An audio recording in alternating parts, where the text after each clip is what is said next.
발을 무덤에 딛고 있는 인간은 인간인가 비인간 물질인가? 살아있는 것은 죽음을 딛고 있는 거 아닌가? 삶과 죽음의 경계는 과연 분명한가? 질문이 만져질 듯 발현된다. 이지영의 작업은 인형을 통해 비인간 존재들을 탐구하는 모습을 보여준다. 물론 인형극에서 비인간 존재들이 등장하는 것은 한편으로는 흔한 일이기도 하다. 인형극은 동물이나 식물, 눈에 보이지 않는 균이나 광물 등을 아주 사실적으로 자주 묘사하는데, 다만 이들은 좀 인격화를 하는 반면에 이지영의 작업은 비인간 존재들 그 자체의 서사를 부여하려고 시도한다는 점에서 차이를 갖고 있다. 비인격 주체로서 인형이 등장한다는 차이를 갖고 있다.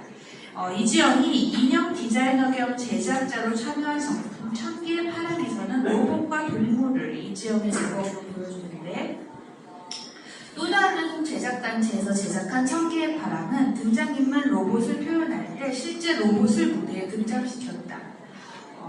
바로 이 점이 하지만 진짜 로봇이 무대에 등장했을 때 그가 어떻게 연기를 하며 공연 속에 존재하는지가 궁금하다고 할 수 있는데, 이지영이 인형으로 디자인한 천개의 파랑은 인형이 전체로 존재감을 가지며 비인간 존재로서 상상력이 뛰어나고 동물과 교감하는 로봇을 살아있는 존재로 만들었다.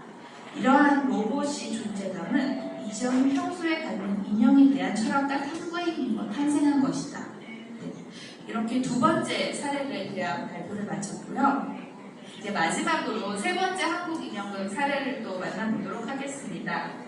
세 번째 한국 인형극 사례는요, 또 다른 또 포스트휴먼 측면과 어떻게 만날 수 있는지, 최근에 가장 포스트휴먼 담론에서 주목받고 있는 이제 로봇이라고도 할 수 있는데요. 이분의 인형은 로봇이라기보다는 작은 인형에 가까운데, 실제로 언론에서는 많이 이제 로봇으로 소개가 되고 있습니다.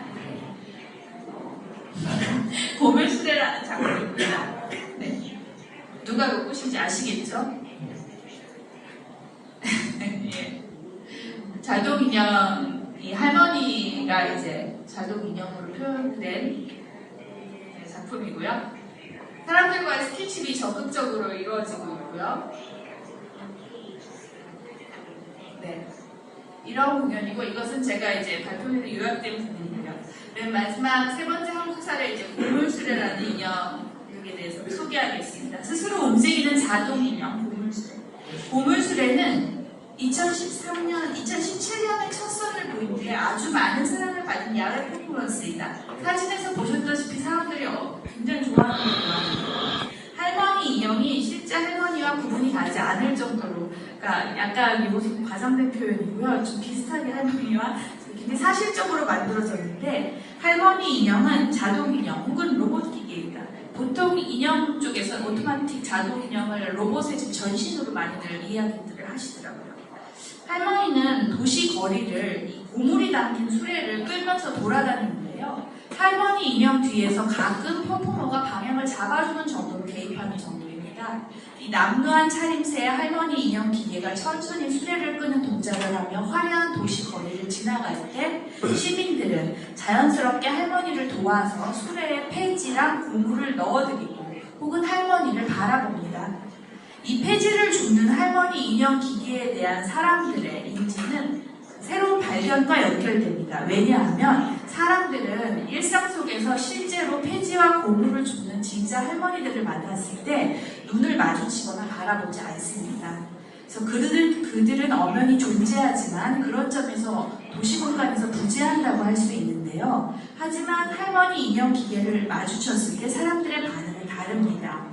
자동적으로 움직이는 기계가 신기해서 찾아보기도 하고, 어떤 그동안 부재하던 도시 속에서 그 가난한 빈민 노인들을 자동스럽게 떠올리게 됩니다. 그동안 타자화되고 잊혀진 존재로서의 그분들을 떠올리게 되는 거죠. 네, 그래서 이 부분은 조금 축약해서요. 또한 할머니의 고물수레의 할머니 인형은 어떤 한국의 자본주의 사회의 계급의 경계를 드러내는 존재입니다. 이렇게 고물수레 퍼포먼스는 대부분 의도적으로 사자가 밀집된 굉장히 한국의 화려한 도시 길거리에서 진행되고, 그 한국 사회의 계급적 격차를 실감하고 체감시키는 존재입니다. 어떤 실제 존재들보다 훨씬 더 관심을 받는 할머니 자동 인형은요, 그 사람들에게 굉장한 아이러니 감정을 불러일으키고 존재 자체로 한국 자본주의 사회의 계급적 격차, 어떤 경계를 드러낸다고 볼 수 있습니다. 네. 저는 이렇게 세 가지 사례를 통해서 좀 인형극을 좀 새롭게 읽어보는 시도를, 인형극 이야기에 관해서 새롭게 읽어보는 시도를 가졌는데요. 마지막 결론을 대신하면서 읽겠습니다. 이 글은 몇몇 한국 인형극의 사례들을 통해 경계적 존재로서의 인형을 주목하고 또 포스트 휴먼 담론과의 관련성을 밝히는 데 그 목적이 있다. 인형극의 독자적인 특성, 예를 들어 인형 조종사의 존재, 조종사와의 관계, 인형에 관한 여러 가지 해석과 철학 등이 인형극의 미학을 이루는 여러 가지 요소 등이 그 인형극을 단순히 어린이들만이 전하는 쉽게 이해되는 극으로만 여기는 것을 아쉽게 만든다. 물론 어린이 관객을 대상으로 만들어지는 인형극 역시 충분히 사회적 예술적 가치를 가지고 있다. 다만 인형극이 가진 여러 가지 요소들은 인형극의 잠재적 특성으로서 인형극을 다양한 방면으로 확장시키며 또 다른 의미와 연관되도록 이끈다. 포스트 휴먼 담론과 인형극의 연관성에 대한 수고는 아주 오래된 과거부터 존재해온 인형극 속의 여러 가지 요소들을 새롭게 읽어내어서 인형극을 현재 및 미래와 연결시키고 능동적으로 미래사회와 확장하는 데 기여할 것이다. 포스트 휴먼은 탈인간 중심주의를 주장하지만 그것은 근대적인 휴머니즘의 협소함을 비판적으로 바라보는 것이다.